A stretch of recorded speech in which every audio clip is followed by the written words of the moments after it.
आज हम लोग इस वीडियो में जो है जो परमानेंट सेटलमेंट या जो अस्थाई बंदोबस्त है उस अस्थाई बंदोबस्त से संबंधित जो है 15 ऑब्जेक्टिव क्वेश्चन पर हम लोग डिस्कशन करेंगे। पहले क्वेश्चंस को देखेंगे, फिर उस पर हम लोग हिंदी और अंग्रेजी दोनों में बातें करेंगे। ये क्वेश्चंस हिंदी और अंग्रेजी दोनों में है। पहला जो क्वेश्चन है वो है who introduce the permanent settlement in India. Bharat में जो है परमानेंट सेटलमेंट जो है किसने इंट्रोड्यूस किया, ये प्रश्न है। तो ए में है Lord Wellesley, Lord Hastings, Lord Cornwallis और लॉर्ड डलहौजी। और इसी को जब हम लोग हिंदी में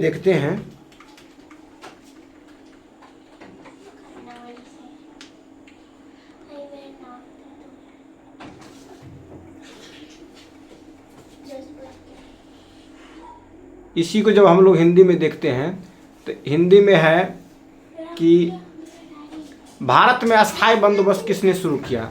तो जो ऑप्शंस है उसके हिसाब से जो है Lord Wellesley, Lord Hastings, Lord Cornwallis और लॉर्ड डलहौजी। तो इसमें जो देखते हैं कि अस्थाई बंदोबस्त या परमानेंट सेटलमेंट या जमींदारी प्रथा की जो इंट्रोड्यूस किया गया था इंडिया में, वो किया गया था किनके द्वारा? लॉर्ड कार्नवालिस के द्वारा। तो आंसर क्या हो जाएगा इसका? आंसर सी हो जाएगा, लॉर्ड कार्नवालिस। Lord Cornwallis. अब नेक्स्ट क्वेश्चन है, उसको हम लोग देखते हैं। कहता in which year was the permanent settlement introduced. पहला है 1789, दूसरा है 1793, तीसरा है 1800 और चौथा है 1805। तो इसमें पूछता है कौन सा ईयर में जो है परमानेंट सेटलमेंट जो है इंट्रोड्यूस किया गया था, वो पूछ। उसका हिंदी में क्वेश्चन, हिंदी भी देख लेते हैं हम लोग। कहता अस्थाई बंदोबस्त किस वर्ष शुरू किया गया था? 1789 में, 1793 में, 1800 में, 1805 में। तो ऑप्शंस क्या हो जाएगा इसमें? हाँ, 1793 में जो है क्या किया गया था? 1793 में परमानेंट सेटलमेंट किया गया था किनके द्वारा? ब्रिटिश के द्वारा। और उसमें कौन थे तत्कालिक? लॉर्ड कार्नवालिस थे। जो अगर पूछेगा गवर्नर जनरल कौन थे तो लॉर्ड कार्नवालिस थे। चलो नेक्स्ट क्वेश्चन देखो क्या है।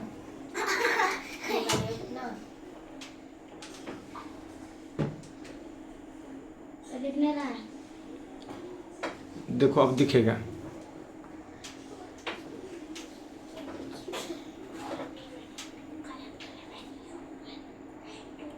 अगला क्या है? What was the main purpose of the permanent settlement. Permanent settlement का मेन पर्पस क्या था, मेन मुख्य उद्देश्य क्या था? ए में दिया प्रमोट ट्रेड, बी में दिया है कलेक्ट रेवेन्यू, सी में दिया बिल्ड इंफ्रास्ट्रक्चर, डी में दिया टू स्प्रेड एजुकेशन। अस्थाई बंदोबस्त का जो मुख्य उद्देश्य क्या था? व्यापार को बढ़ावा देना, राजस्व एकत्रित करना, बुनियादी ढांचे का निर्माण करना और शिक्षा प्रसार करना।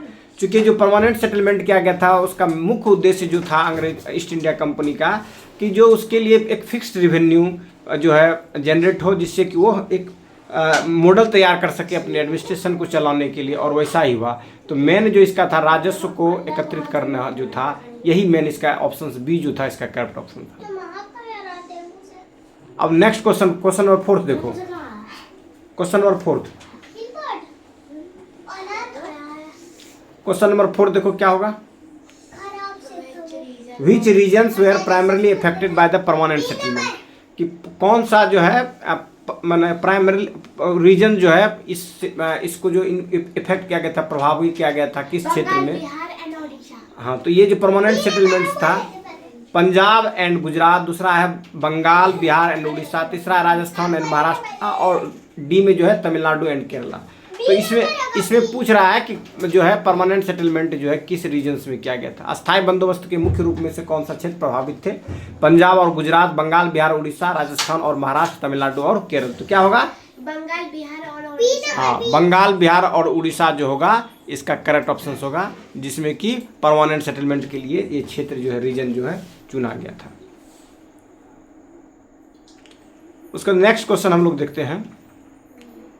अगला क्वेश्चन कहता है who were recognised as the owner of the land under the permanent settlement. Zamindar. A में दिया फार्मर्स, बी में दिया मार्चेंट्स, सी में दिया जमींदार, डी में दिया ब्रिटिश ऑफिसर्स। इसी को हिंदी में हम लोग देखते हैं कि अस्थाई बंदोबस्त के तहत भूमि के मालिक के रूप में भूमि के मालिक के रूप में किसे मान्यता दी गई थी? तो भूमि के मालिक के रूप में जो मान्यता दी गई थी, किनको दी गई थी? जमींदार को, क्योंकि सेटलमेंट जो किया गया था जमींदार को किया गया था, और इसी सेटलमेंट के कारण जमींदार क्या हो गया था? भूमिहीन हो गया था। क्या हो गया था? भूमिहीन हो गया था, लैंडलेस हो गया था। उसका जो पहले से जो ट्रेडिशनल राइट्स था किसका?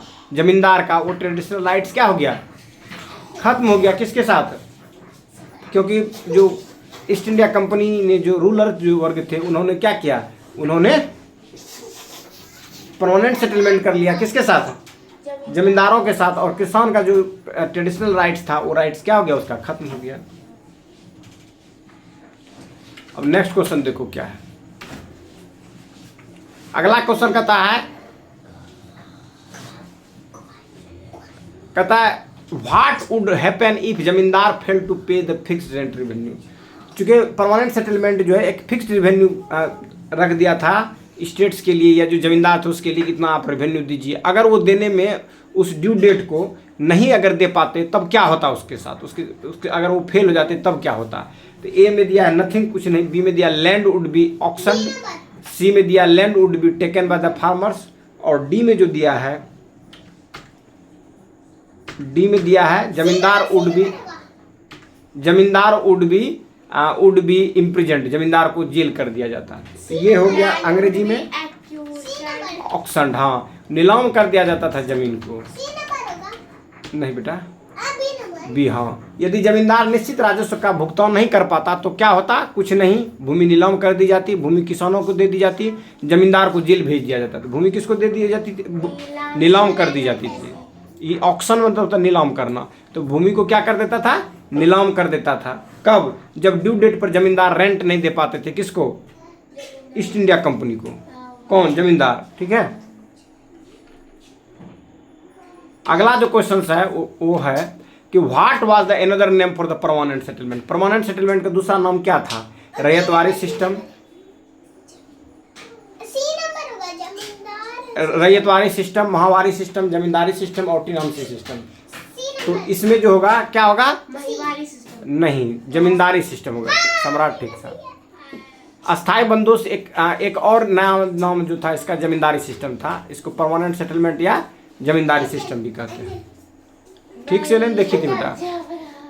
इसका मतलब सम्राट बढ़िया से देखा, तुम लोग नहीं देखे हो। ठीक है, देखो कहता the system led to the rise of which class. System ने जो है किस क्लास को राइज को किया? किस क्लास को उभरा? इसमें इंडस्ट्रियलिस्ट उभरा, बैंकर्स उभरा, लैंड ओनर्स उभरा और ट्रेडर्स उभरा। क्या होगा? हाँ, इसमें लैंड ओनर्स हुआ। हाँ, जमींदार वर्ग। ठीक है, वही होगा। इस व्यवस्था से किस वर्ग का उदय हुआ? इस व्यवस्था से किस वर्ग का उदय हुआ? इस व्यवस्था से जमींदार वर्ग का उदय हुआ। किस व्यवस्था से? जो परमानेंट सेटलमेंट था, या जिसको कहते हैं हम लोग अस्थायी बंदोबस्त, या हम लोग जमींदारी सिस्टम कहते थे, इससे जमींदार वर्ग का इमरजेंस हुआ, इसमें उदय हुआ। अब नेक्स्ट क्वेश्चन देखो क्या है। कहता what was the primary consequence of the permanent settlement for peasant. Peasant के लिए, जो किसान के लिए था, उसका क्या कंसिक्वेंस है? प्राइमरी कंसिक्वेंसेस क्या हुआ? पहला दिया इंक्रीज्ड वेल्थ, डी में दिया लैंड ओनरशिप, सी दिया एक्सप्लॉयटेशन एंड पॉवर्टी, डी दिया फ्रीडम फ्रॉम टैक्सेस। तो मैंने क्या कहता है? What was the primary consequences, जो उसका क्या परिणाम हुआ? हाँ, अस्थायी बंदोबस्त का किसानों पर मुख्य रूप से प्रभाव क्या हुआ? बढ़ी हुई समृद्धि, भूमि का स्वामित्व, शोषण और गरीबी, करों से मुक्ति। तो जो अस्थायी बंदोबस्त से जो है न क्या शोषण और गरीबी हुआ? किसका? किसानों का। किसानों का क्या हो गया? शोषण और गरीबी। तो आंसर क्या हो जाएगा? हाँ, शोषण और गरीबी हो जाएगा।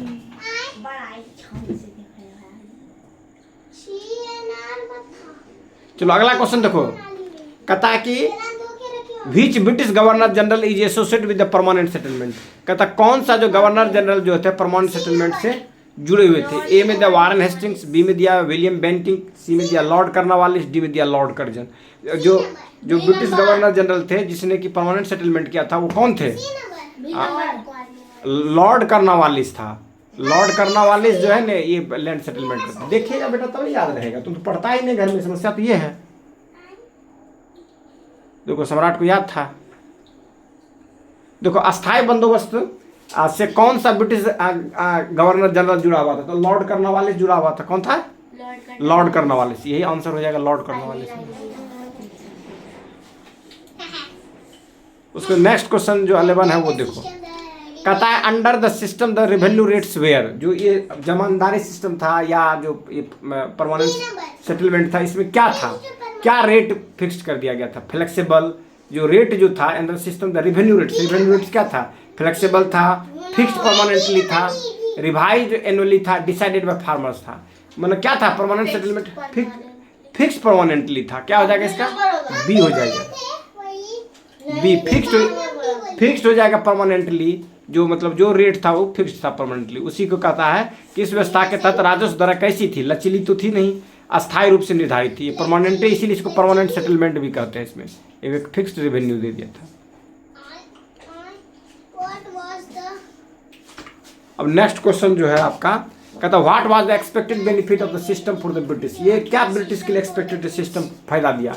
Increase in Indian exports, stable revenue incomes, development of Indian village, और बी प्रमोशन ऑफ एजुकेशन। ठीक है, बी होगा, स्टेबल रेवेन्यू दिया क्योंकि फिक्स्ड रेवेन्यू मिल गया इसको। ठीक है, परमानेंट सेटलमेंट लगने से क्या हो गया इसको? फिक्स्ड रेवेन्यू मिल गया। दूसरा वाला भी बी होगा। यही है इसमें, इस व्यवस्था से ब्रिटिश के लिए अपेक्षित क्या लाभ मिला? तो राजस्व का आय जो था वो क्या अस्थिर मिला, फिक्स्ड मिल गया इसमें, ये चीज हो गया इसका। अब नेक्स्ट क्वेश्चन देखो क्या कहता है, the permanent settlement was designed to promote. जो परमानेंट सेटलमेंट डिजाइन कहते हैं एग्रीकल्चर इन्वेस्टमेंट्स के लिए, इंडस्ट्रियलाइजेशन के लिए, फॉरेन ट्रेड के लिए, सोशल इक्वालिटी के लिए। एग्रीकल्चर इन्वेस्टमेंट के लिए है बेटा, चूंकि एग्रीकल्चर में मतलब उसका डिजायर था कि जो है एग्रीकल्चर में जो है क्या करेगा कि जो है सेटलमेंट की एग्रीकल्चर में इन्वेस्ट करेगा ताकि ज़्यादा से ज़्यादा प्रोडक्शन हो।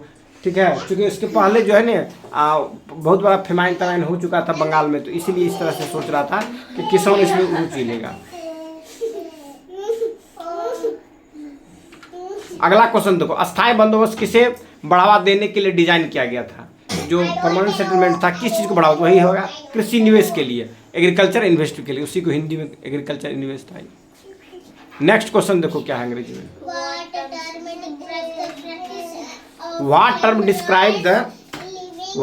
describe the practice of landlord living away from their estates?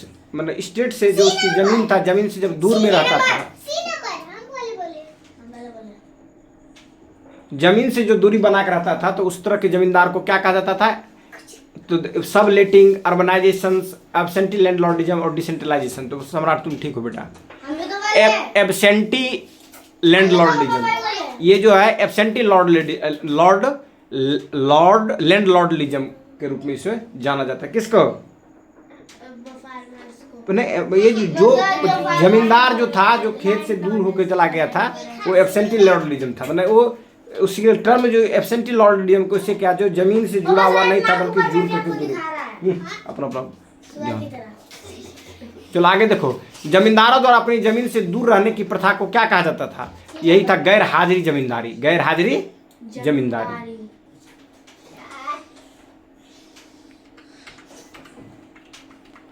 अब नेक्स्ट क्वेश्चन देखो, क्वेश्चन नंबर 15 लास्ट क्वेश्चन है।